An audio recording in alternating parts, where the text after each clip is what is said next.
I'm very glad to welcome you to the Institute of World Politics on this warm afternoon for a discussion of Dr. Daniel Ledger's book, Reality Check, Neoconservatism, Realism, and the Battle for How the World Really Is. If this is your first time at the Institute of World Politics, allow me to introduce us to you. We're a graduate school of national security and international affairs. Our students study international relations, diplomacy, national security, intelligence, and all the other instruments of statecraft and how they're integrated with each other in a strategic and coherent and ethically prudent fashion. We're very happy to have Dr. Ledger with us this afternoon. His expertise is in political philosophy and international relations. He holds a PhD from the University of Notre Dame in those disciplines.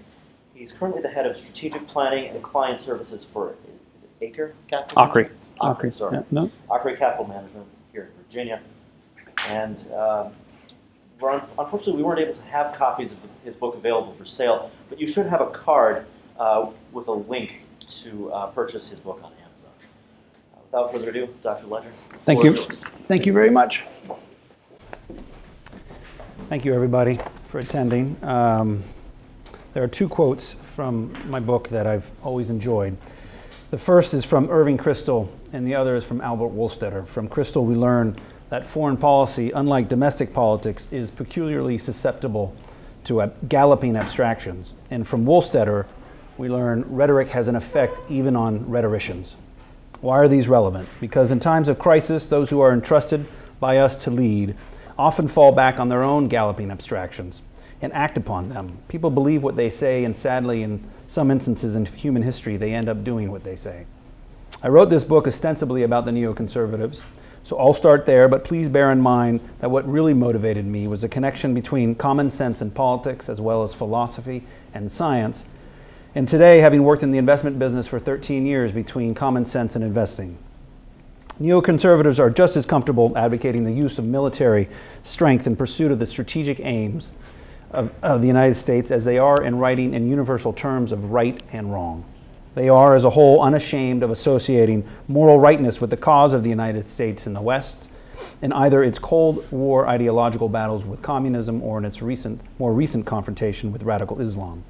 They take as their starting point a broad understanding of human behavior and state action, and consequently, they reject the importance that academic realists place on the material interests of states and the structure of the international system as determinants of the behavior of states and statesmen.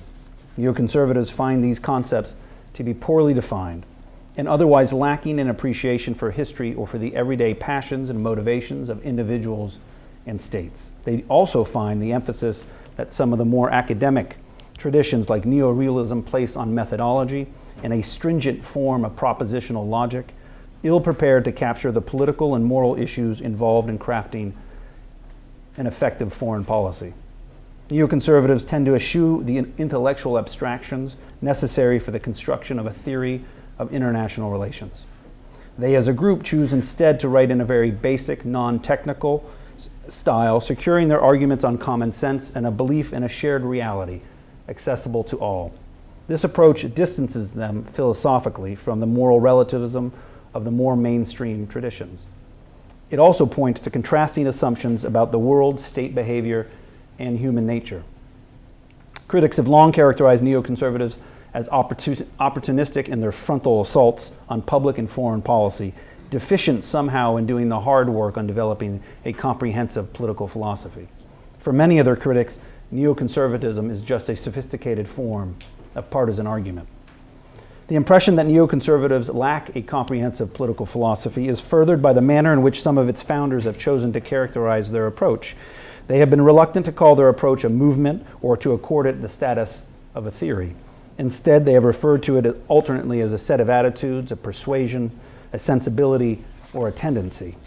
In the late 60s, Irving Kristol's ire was largely directed towards liberal intellectuals who, in matters of foreign policy, tended to confound the differences between the aims of the United States with those of its enemies.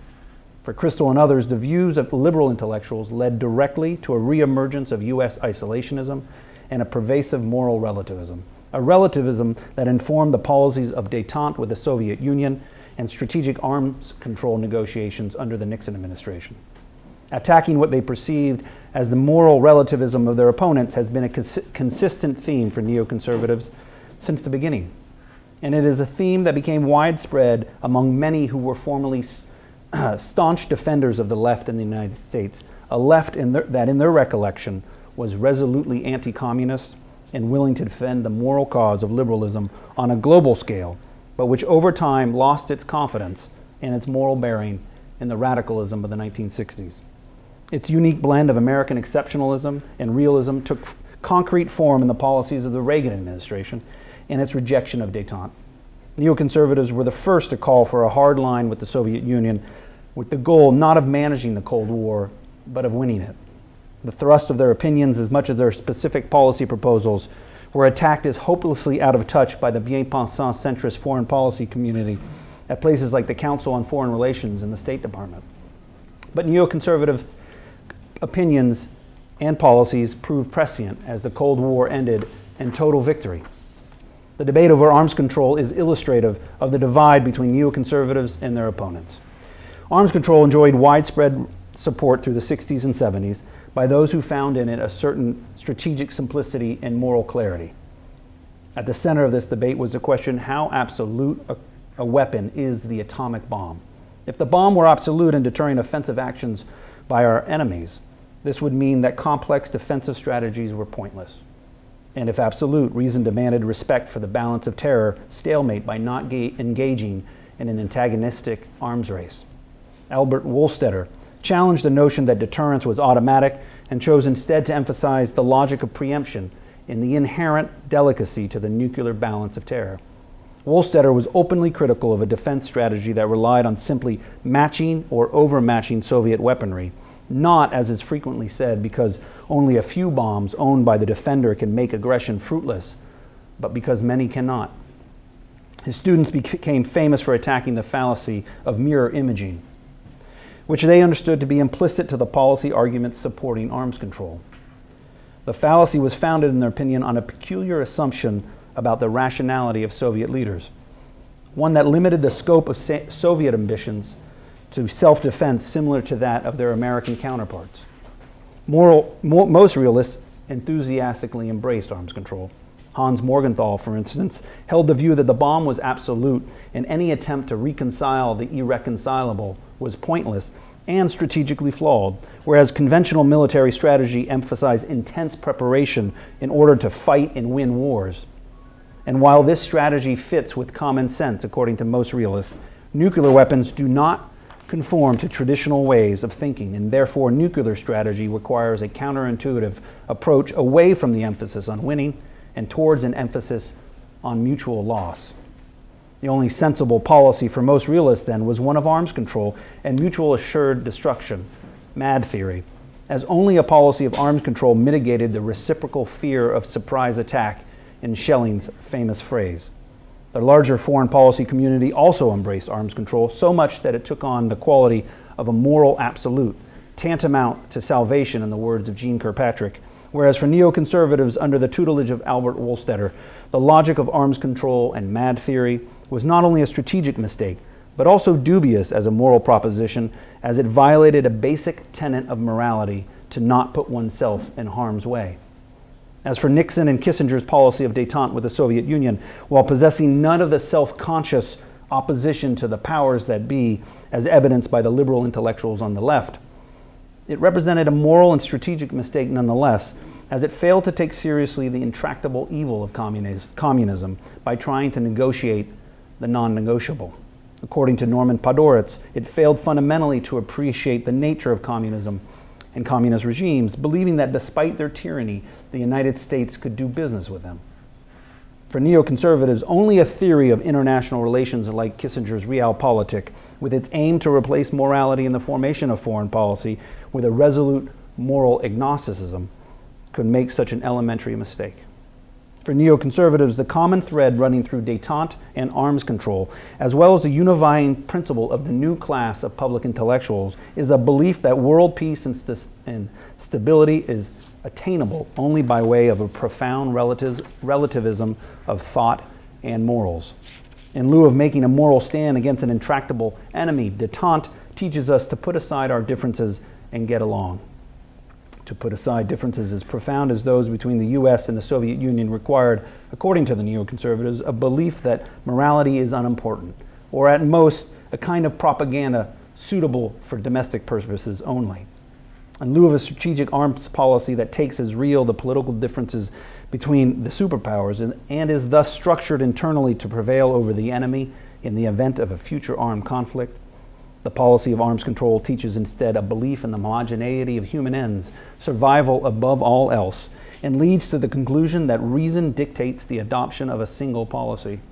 Or in the more colorful words of Richard Pipes, chairman of CIA's Team B's efforts to challenge the existing orthodoxy of U.S. nuclear strategy, the dogma of arms control leads to a series of reverse commonplaces, where absurdities like the task of the military is not to win wars, but to prevent them, offense good, defense bad, and killing cities is right, killing missiles is wrong, become accepted as truisms. These reverse commonplaces are evidence for neoconservatives of poor strategy, the absence of common sense, as well as the perverse effects of relativism on political thought and policy making. In these and other examples, neoconservatives preserve the standard of common sense in an effort to judge the moral rightness or wrongness of various policy choices, or at a bare minimum, to cast light on their sheer implausibility. But what is most noteworthy is that in the 20th century, common sense for the first time in human experience required a defense or an apology.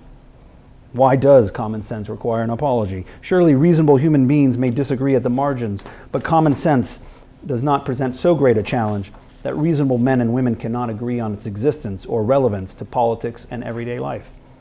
Surely reasonable men and women can see the merits to Wohlstedter's exhortation that expert analysis should serve as a supplement to common sense and not its refutation.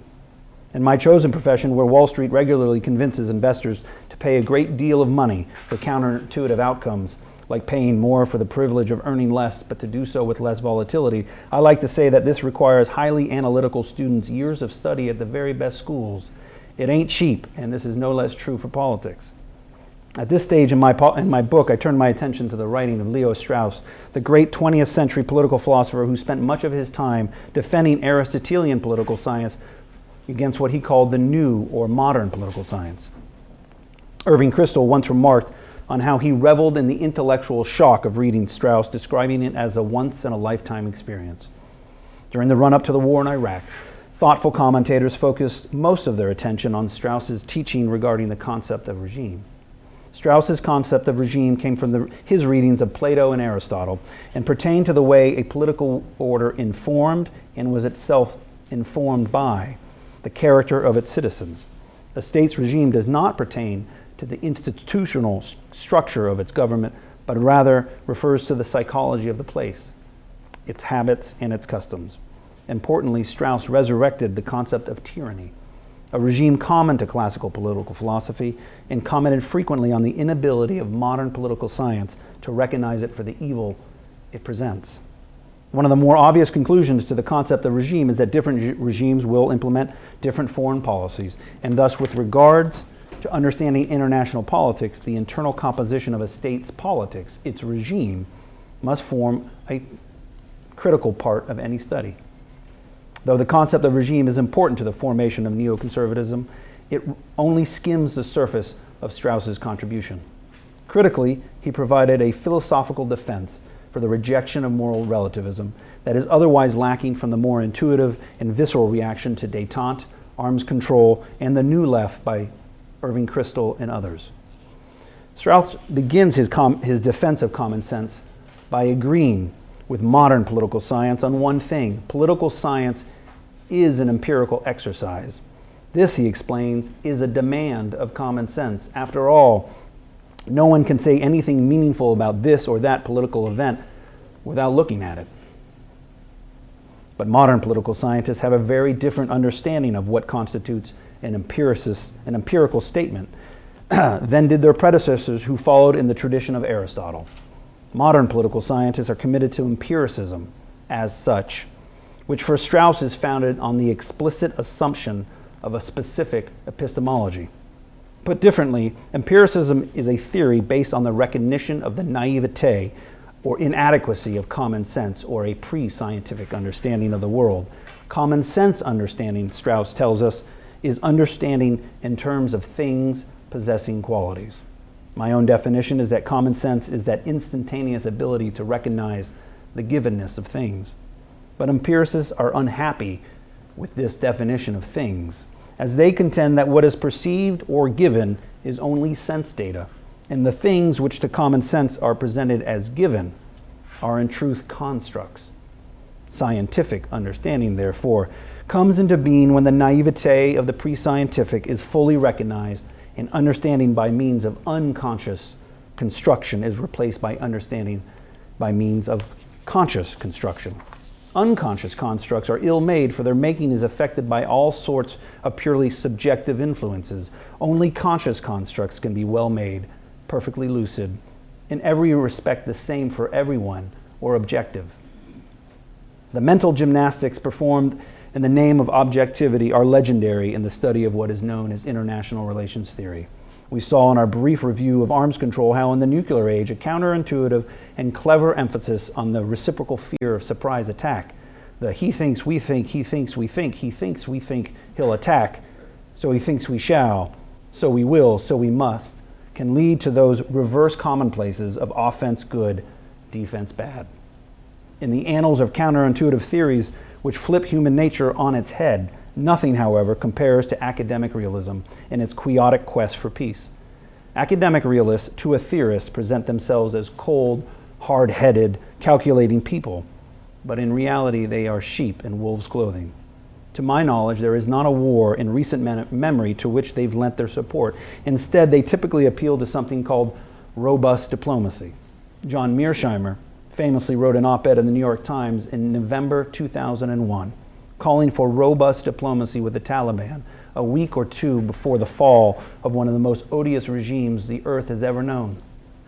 But in these annals, none quite surpasses the efforts of Hans Morgenthau in its ambition and its departure from common sense. In short, Morgenthau holds two things to be absolutely true. One, following the lead of Max Weber, he believed values were morally relative and distinct from facts. And two, that nuclear weapons were absolute and would lead to our collective annihilation if ever used. As such, he turned his efforts to the pursuit of world peace, a bold initiative to be sure, made even bolder by a veritable intellectual pirouette. Morgenthau's realism rests on its insight into the moral worth of moral relativism and the ability of the human intellect to will a different world. The intrinsic worth of moral relativism is found in its ability to increase tolerance for others. It is through increased tolerance that statesmen may lead their citizens away from the rigidity of moral certainty and towards a more profound appreciation for the national interests with the concomitant benefit of a more rational foreign policy. Moral relativism is, according to Morgenthau, the precondition of a number of nations living side by side in mutual respect and peace. But in order to accomplish the august goals of the true morality, human beings must renounce what is most dear to them, the belief that their moral values are correct and worth fighting for. This is no easy task. It requires no less than a revolution of thought, a complete revaluation of all values, quoting Morgenthau, quoting Nietzsche. Like the grasping of a hidden truth about the Soviet Politburo in the pages of Pravda in the 1970s, here we have the hidden objective of the most famous realist of the 20th century.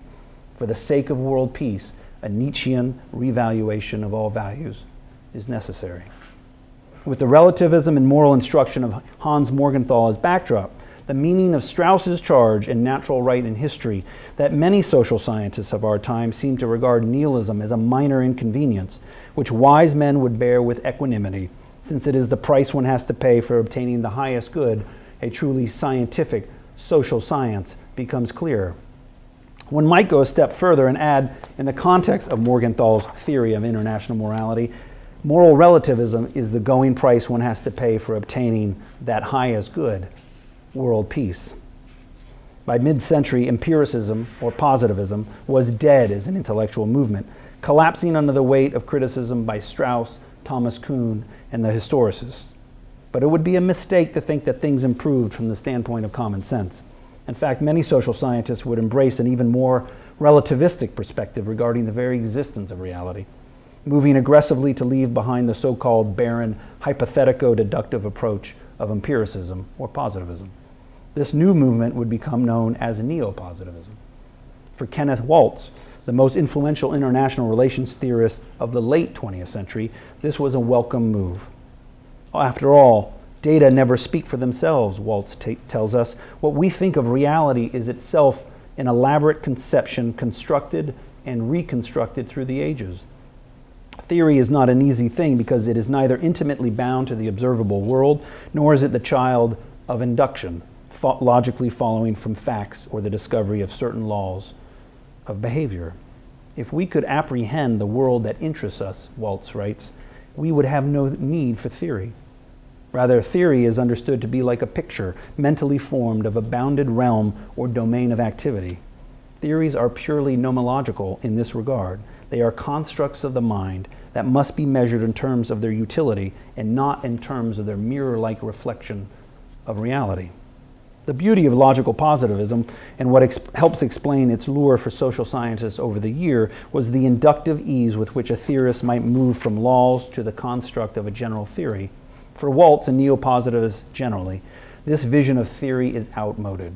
The inductivist route is discredited by the belief that reality is unknowable without an existing theoretical structure through which phenomena are interpreted. In Waltz's own words, to claim that it is possible to arrive at a theory inductively is to claim that we can understand phenomena before the means of explanation are contrived. For neopositivists everywhere, theories construct a reality, but no one can say it is the reality. Epistemologically speaking, this presents a student of neopositivism with a classic paradox. If reality comes to the student already theory-laden, and if theories are neither inferred from laws nor inferred from facts as such, how does the student acquire the knowledge to construct the theory in the first place? Quoting Waltz, knowledge, it seems, must precede theory, and yet knowledge can only proceed from theory. Waltz cautions his readers not to take this problem too seriously because to do so, quote, one is literally driven to despair. Take it instead, he suggests, as a statement of the strategic problem of gaining knowledge, and no more is suggested than the difficulties in any field of getting onto an intellectual track that promises to lead to some progress. But a skeptic may rightfully ask, given the weakened version of theory that Waltz puts forth, along with the paucity of proven theories attributable to IR theory, how are students of international relations to be persuaded to do the hard work of theory construction and testing when, as Waltz acknowledges, if we take the above-mentioned epistemological challenge seriously, that is, logically, one is rightfully driven to despair? Is his suggestion that we take this challenge as a kind of strategic problem the solution Waltz believes it to be? Since the likelihood is great that a student of international relations may well be driven to despair by such weighty epistemological concerns, are not students in need of a supplement to their natural fortitude to continue in the face of such overwhelming difficulties? Furthermore, why engage in all the theory construction and debates regarding right method when, as Waltz admits, a theory does not provide an account of what has happened or of what may happen?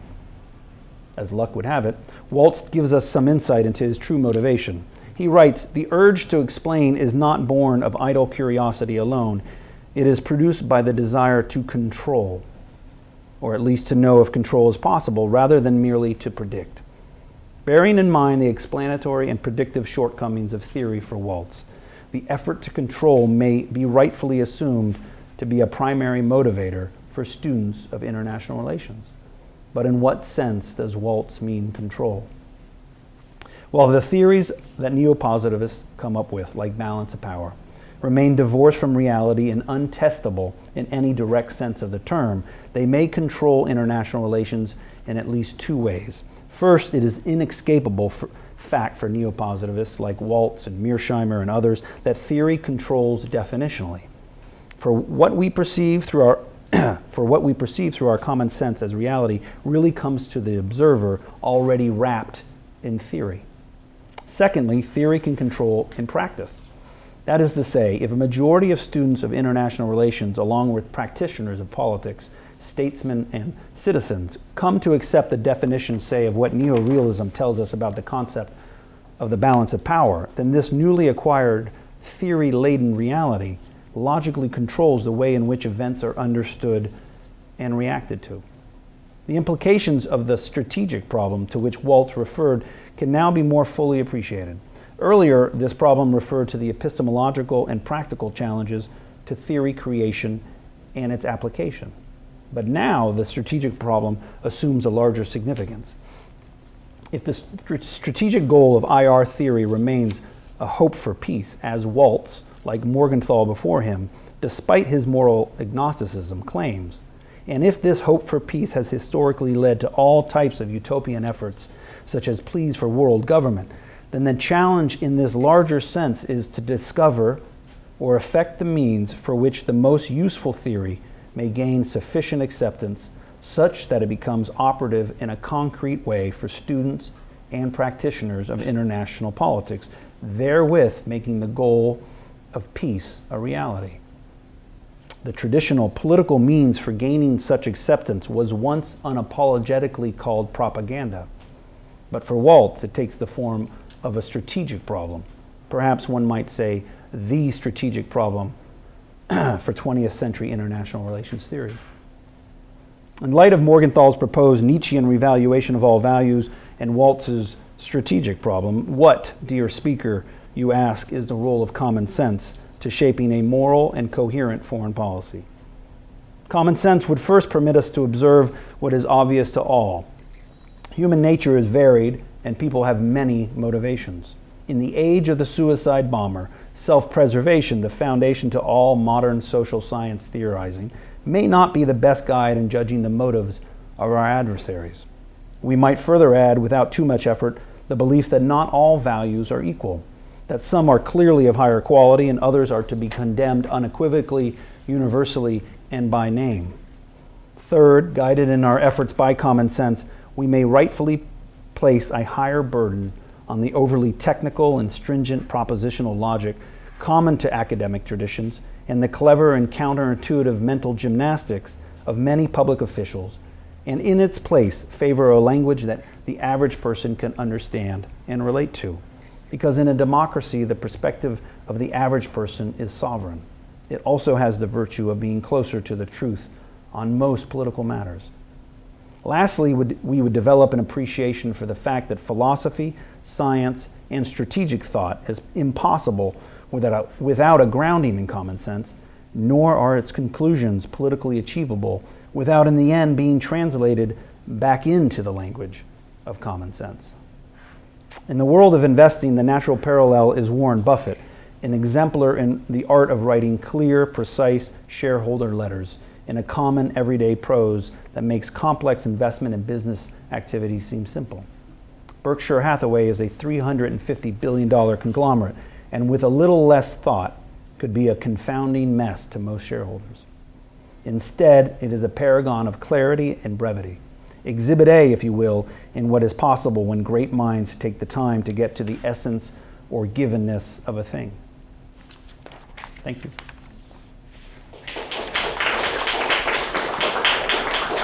Anybody has a question?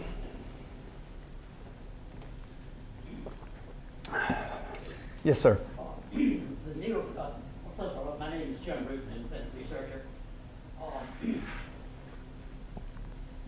my mind, there's a difference between the original neocons, Irving Kristol, the Garrets, those of the 60s and 70s.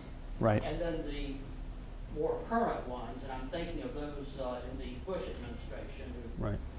cheerlead for the Iraq War. That's right. I see them as a kind of a different breed. Do you make that distinction in your book? I do highlight some of the problems with the support for the Iraq War, and you mentioned cheerleading. There was certainly many who did not appreciate the difficulty of taking over another country and how that might represent social engineering, which certainly Irving and Podhoretz and many of the original founders would have been very skeptical of.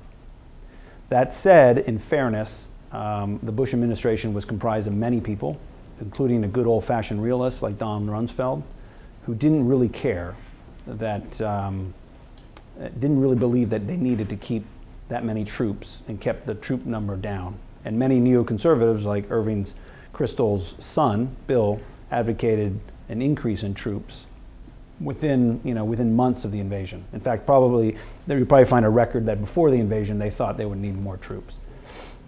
Now, there's another question of whether or not support for the war in itself was radical or extreme.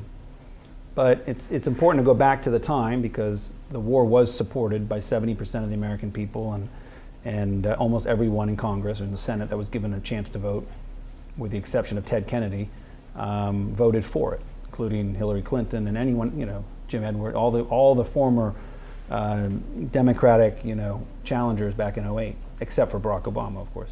He wasn't a senator. So their support in that context isn't that extreme. It was consistent, again, with 70% of the American people. And the failures to put more troops, which is what we remember. The invasion of the war was quick. The lessons of Afghanistan were probably overlearned by Rumsfeld and many others, and many neoconservatives. That is, we got so much done in Afghanistan in the fall of 2001 with no troops affected. We just had CIA agents, a few hundred. And we were able to overthrow a regime that, again, I highlight John Mearsheimer's op-ed in November. The conventional wisdom in late October, November 2001 was we were in for a long, hard slog, which is, of course, Don Rumsfeld's words about Iraq. And then the regime fell. And then we had this huge success in getting Karzai, getting all the various tribes together and coming to an agreement on a leader. It was a huge success. And so you can overlearn from failure and you can overlearn from success. And so I would argue that the Bush administration overlearned from success of Afghanistan and thought a lighter footprint in Iraq made sense. But to his credit, Bill Kristol, who's probably the most notable neoconservative, and the editor of the Weekly Standard, came out very early, in early '04, calling for Rumsfeld to be fired. So it's a mixed bag, but clearly I would say and agree that many underplayed the consequences. Famously, though he was probably taking orders from Rumsfeld himself, for former Assistant Secretary of Defense, I'm blanking on his name. Fife. No, not Fife. Wolfowitz, yes. Is famously quoted in Congress saying that he felt Shinseki, who had claimed that we needed more troops, was widely off the mark. Well, it turned out that he was widely off the mark, but it's hard, and he is often seen as a neoconservative, but he was working for Rumsfeld and the administration clearly told him to say those things. Whether he believed them or not, I can't say. But they were wrong. We needed more troops. And the social engineering element. But they would argue that the primary motivation for the war was to deal with a threat, which I agree. The question is whether that threat rose to the level of a preemptive strike and removal of a regime and its replacement by a civil war is the real question. But it was to deal with a threat. If once you deal with a threat, then the second question is, what do you do? Many of them were advocating, at least trying to build a representative society in Iraq. And to that extent, the last 10 years makes that look kind of silly because it hasn't happened. All sorts of reasons why it didn't happen. There was a good chance in '09 and 10 and 11 with our troops there. Now we have a president who took our troops out and now we're going back in. So many mistakes were made by the Bush administration and now the Obama administration. These are influencers on policy. And so, again, dealing with the threat level, it certainly for them rose to the level of a threat. I would argue that they along with Rumsfeld and others, overlearned the success of Afghanistan and probably to their detriment ignored some of the perils of taking over a country. Yes? So I was an undergrad in 2006, 2013, so I got to experience the academic realism that you talked about. Right. But I was curious, when I was in undergrad, I was completely confused by the fact that Waltz called Obama a realist. So from your definition, you consider academic realism neo-realism. So can you give an example of pre-positivism realism? Like, is it Prussia? Is there a British example of pre-positivism as a realist stance? Well, I should probably know an answer to that. I don't. My understanding of realism goes back to probably, the U.S. tradition, back to someone like Morgenthau. who was of many opinions, and this man wrote quite a lot. So he was, on one hand, he renounced positivism. He thought empiricism was a total mistake. But then he came up with these iron laws of international theory, right? That sounds very positivistic or empiricist. Right. And then he came up with this morally relative turn, radical turn. So he was, like many academics, they don't spend a lot of time thinking through their theoretical, the theoretical basis to their thought. Max Weber is probably the worst one. He wrote thousands and thousands of pages, and he never gave much thought to the tension in his thought when he separated facts from values. Even for science, which he claimed was a fact, can be seen as a value, and certainly the historicists would make that argument. And so they ultimately both, Morgenthau and Max Weber, succumbed to the criticism of the historicists more than Strauss, because the historicists are much more prevalent.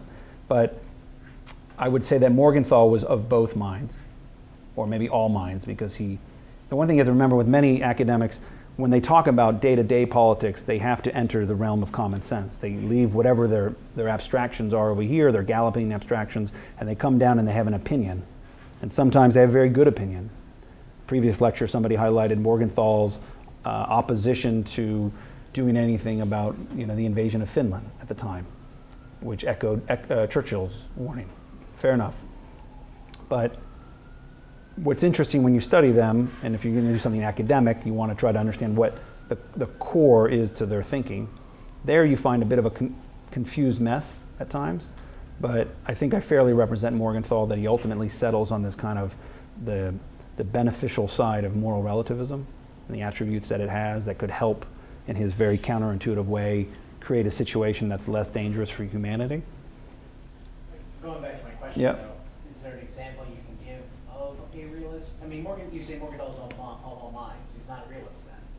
So is there a particular true realist that actually is prior to positivism or empiricism, historical, whether a political leader, a military leader, or even just a philosopher? It's a good question. I don't have a clear answer for you. No, sorry. How about Aristotle? I mean, yes, we can go back historically to the classics, sure. Aristotle's cheating somebody at the same time. Thucydides. Yeah. Yes, sir. Well, you said that 70% of the American people and the Congress approved the war in Iraq. But Right. wasn't it based upon real misinformation? I mean, the American people were just going by information they had, which was pure misinformation. Right. So you really can't say, I mean, the American people based on misinformation, they didn't really go in with real logic and thought. That's one question. The other thing is Osama bin Laden, al-Qaeda, a result of U.S. policy of helping supplying money to the Pakistanis to offset the Russian invasion? And is the invasion of Iraq, is ISIS the result of the invasion of Iraq? For the first question, I would say that unfortunately our leaders probably had the same information as the people, and it was equally faulty. So I think a lot of people knew that you should always be skeptical with any information that the CIA or any intelligence agency gives you.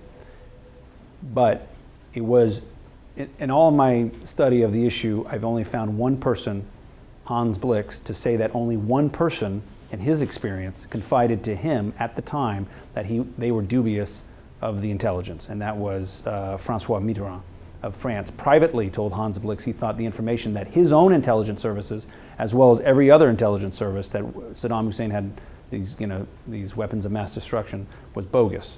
But his own intelligence service, that is the French, was saying the opposite.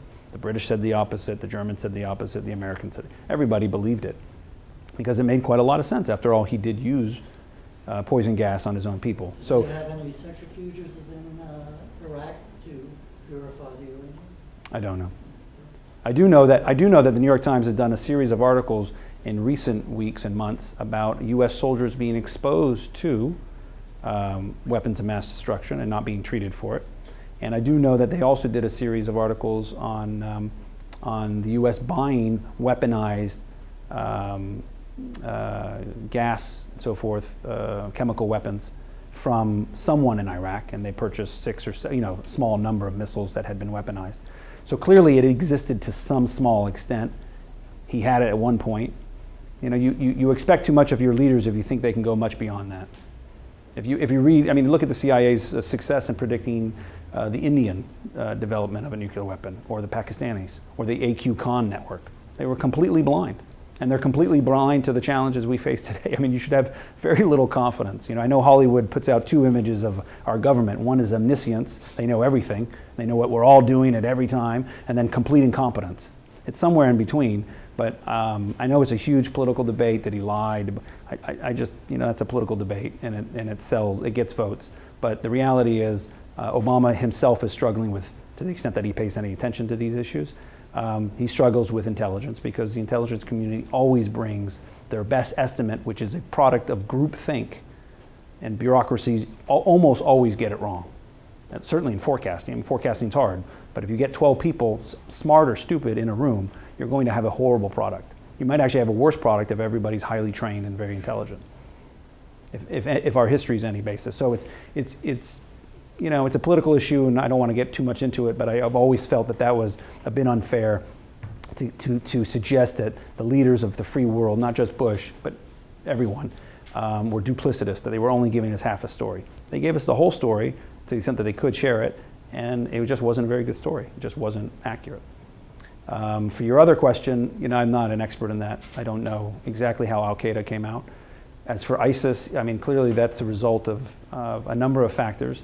We've decided not to play a role in the Syrian civil war, right? Foreign policy is not that complicated. It has often very negative consequences, but not very complicated. In a civil war, the United States has 3 choices. You can do nothing, which is what we chose to, or you could back the government, or you could back the opposition, or some variant of the opposition, right?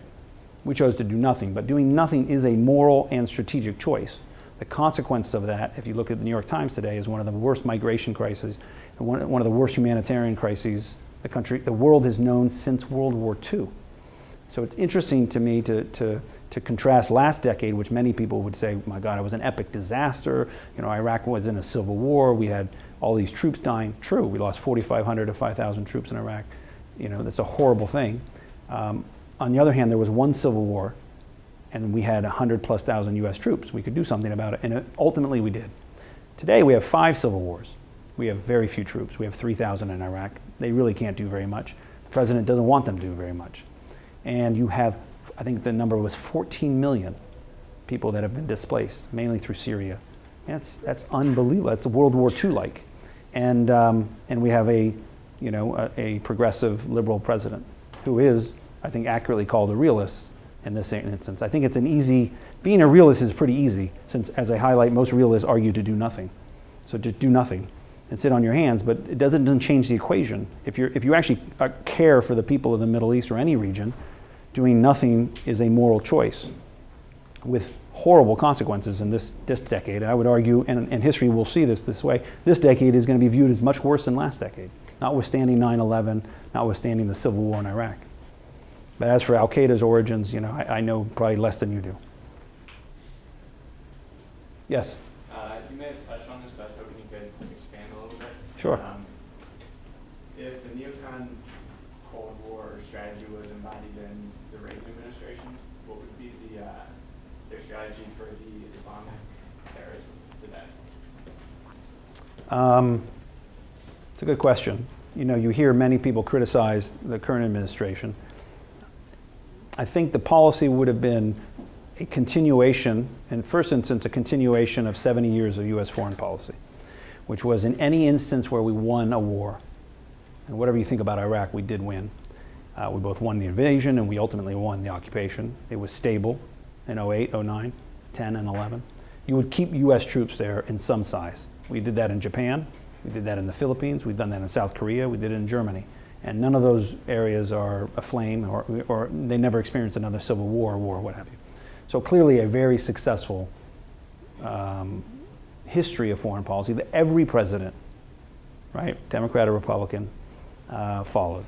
The only exception to that, of course, is Vietnam. In Vietnam, we did pull out, and a number of horrible things happened to Southeast Asia. A number of horrible things happened during the Vietnam War, but it got even worse, if that's possible, in the late 70s as we withdrew. So we have an example on the other side. This is what happens when we get out. Well, the first thing a neoconservative would have advocated, and I think anyone with any understanding of that history would have advocated to the president at the time, is to keep troops there. The claim that he couldn't get a deal done is, come on, it's preposterous. We would have bribed them. We could have done whatever we needed to keep 20,000 troops. And that would have been the first step. The aversion to put in any troops on the ground, it's a politically difficult thing to say, but in the end we're going to. There's no way. If they take it, what if Baghdad starts to fall tomorrow? You think we're just going to watch it? We might, but then the consequences are even more dire. So we're likely to put more troops. So you're going to get there anyway. So an honest president would just say, we're just going to keep our troops there, and policy advisors, I think at the time, even in the Obama administration, were recommending that. So a neoconservative would say, first, you keep the troops there.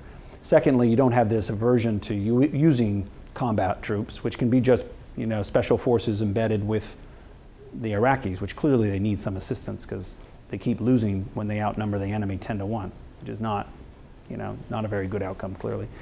So that would be number two. There is a belief in American exceptionalism.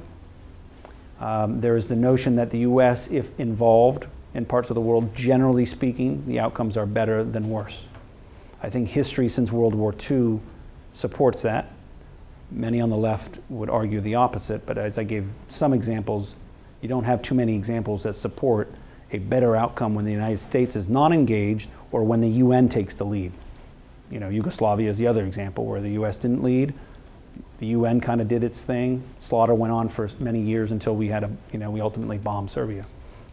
So there are plenty of data points to look at, historical examples, and I think that it would just be a more engaged foreign policy. Now that's not that different than a kind of classic conservative policy. So this concept of neoconservatism and conservatism becomes more and more blurred as time goes on. It's a relevant term with dealing with the founders in the 60s and 70s because they were liberals. They were cultural liberals, and most of them were New York Jews. They knew most of the people that they would end up denouncing. They knew them well, and they were led to become new conservatives as a result of what was going on at college campuses, what was going on amongst intellectuals, and as I explained, just kind of this association of a blending of the aims and objectives of the United States with those of the Soviet Union, kind of almost a Noam Chomsky-like perspective on the world. And so I think the term is relevant then. I think for my book it's interesting because it helps make this larger point about common sense in politics. But common sense is not the domain of, and I don't want to suggest that, of neoconservatives exclusively. I think it's of anyone who wants to look at the issues of the day with the history, and it's hard. It's hard for people from certain parties to acknowledge the positive role the U.S. military has played. But if one does do that over the, then you might have a different set of policy recommendations and outcomes.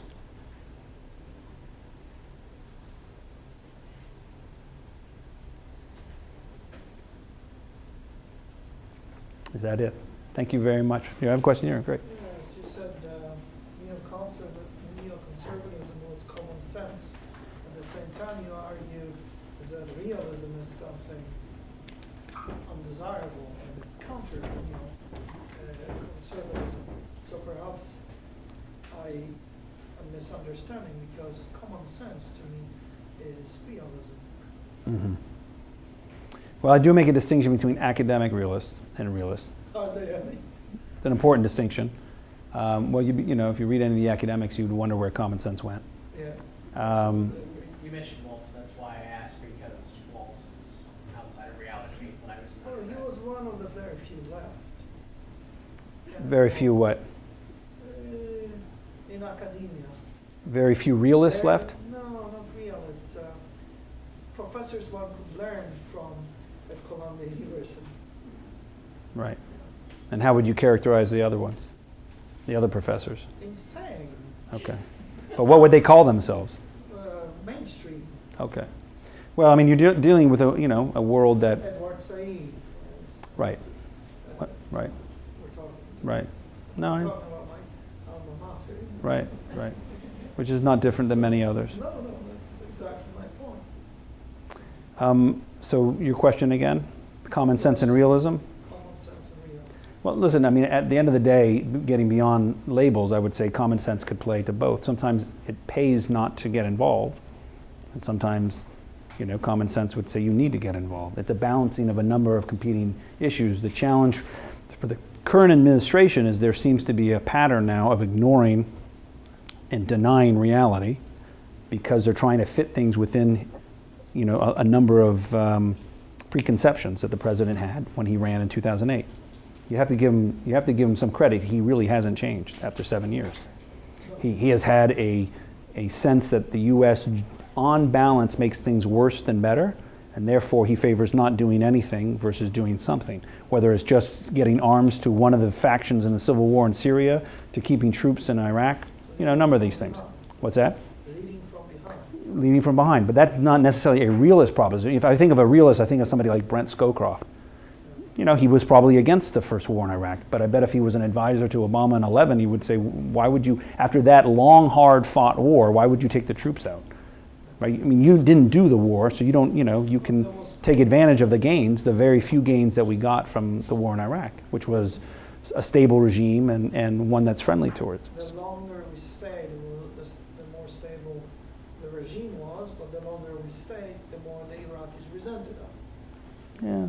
People get over those things. The Japanese, just before Abe, resented us too, and they had a prime minister who came out and ran on an anti-American platform, and that lasted how many days? How many days in office did he last? And what did his policies? The Chinese did something with the fishing trawlers, and all of a sudden his policy collapsed. I mean, reality has a way of intruding even on other countries. We're not the only country that's subject to these kind of forces. So let them be anti-American, and you figure those things out. You negotiate those things. I remember anti-American demonstrations in the Philippines. Right. For the U.S. to lead Subic Bay. Right now we have same people demonstrating to bring the Americans back. But we never left. We got out of Subic Bay, but we didn't leave the country. I mean, there are ways to manage these things. Of course. And that's realist. Right. I mean, listen, I don't want to get, if you show me a realist who uses a lot of common sense, I'd be their friend. But if you show me an academic realist, common sense is the last thing. Now, again, when you read them and you read Waltz and he talks about a topical event, it's not like he uses this ridiculous notion of reality that he puts forth in his theoretical writings to explain what should we do in the Gulf War.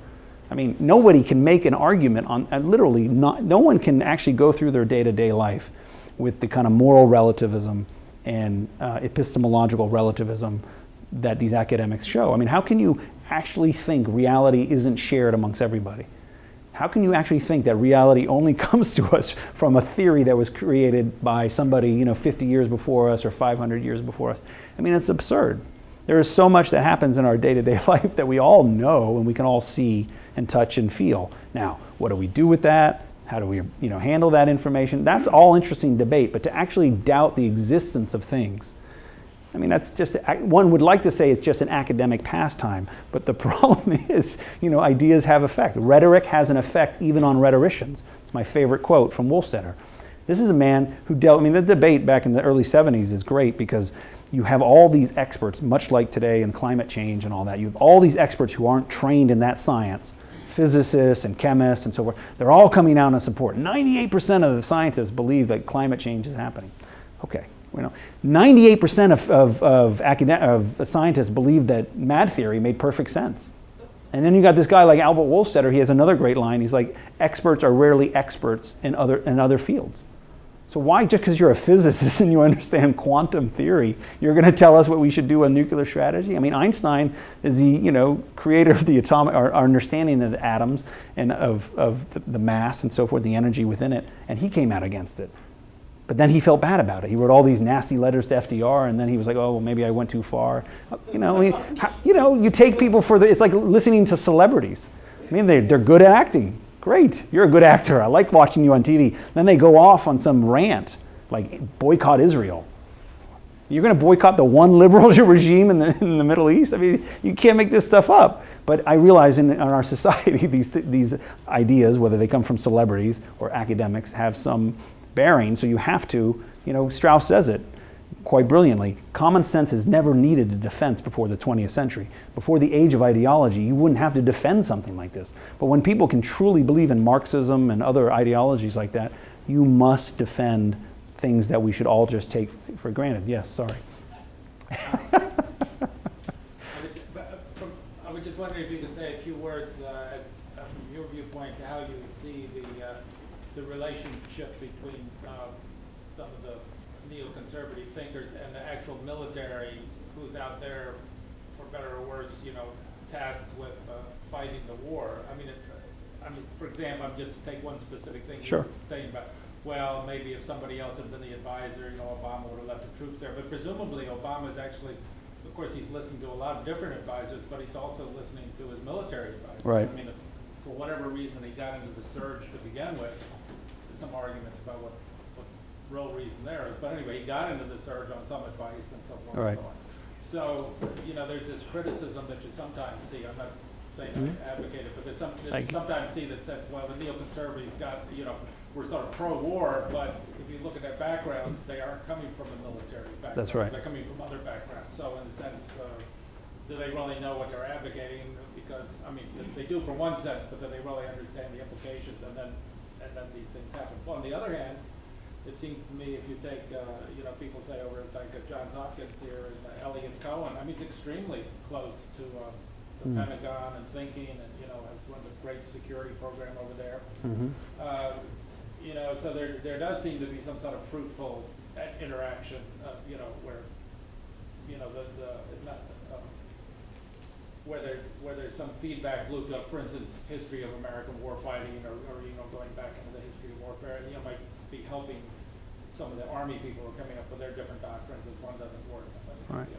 Another example would be this, like David Kilcullen was a big, Right. Had a big period of popularity there in the Iraq War for a couple of years, and then whatever the doctrine he laid out for counterinsurgency, the Cohen doctrine, just didn't seem to work, and all of a sudden he fell out of favor with, because it just practically didn't work. So how do you see the interaction between the actual military that has to go out there and fight things and has to tell the president, look, sorry, all our equipment's falling apart, you're not giving us enough money, we can't continue, Right. blah, blah, blah, we gotta get out, or whatever, Well, I guess I'd have two contradictory statements. One, of course, someone in the military would be the most reticent about a war because they presumably know much more about what happens to young men and women and people.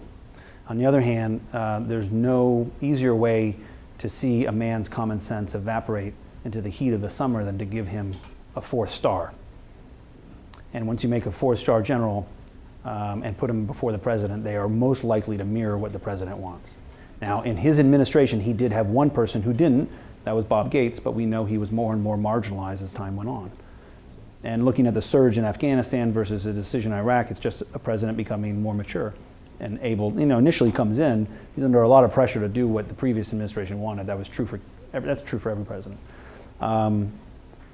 So I don't know what advice he gets. I'm always surprised by organizations that it's very hard to foster an organization where you can hear the opposite opinion because people ultimately know what you want to hear. And presidents have so much power that they ultimately only hear what their bias is. So if they have a strong bias and they're fairly predictable, I would assume he gets the advice that he wants. And that shouldn't surprise anybody. It's rare to have a president who's open-minded. Well, just if I could just follow Sure. up quickly. For example, the Army has what they call the Training and Doctrine Department that produces their doctrine, and they've just come out with about a year ago, their new statement of the new Army doctrine called AOC, Army Operating Concept, and this is replacing all their previous concepts, particularly the ones they had back in the 80s when they were facing, the Warsaw Pact with tank warfare and full gap and so forth and so on. However, that was developed by General Perkins, that was head of the training doc. So you can download it from the internet. It's not, just read over what they're talking about. It's actually quite interesting, I think, in itself. And then actually it turns out that General Bolton gave a speech here, the head of the Special Forces Command, and said that they thought this new Army operating concept was something, they've adopted it for themselves, word for word. I mean, you know, just, he thought it couldn't be said better, and he was actually a classmate of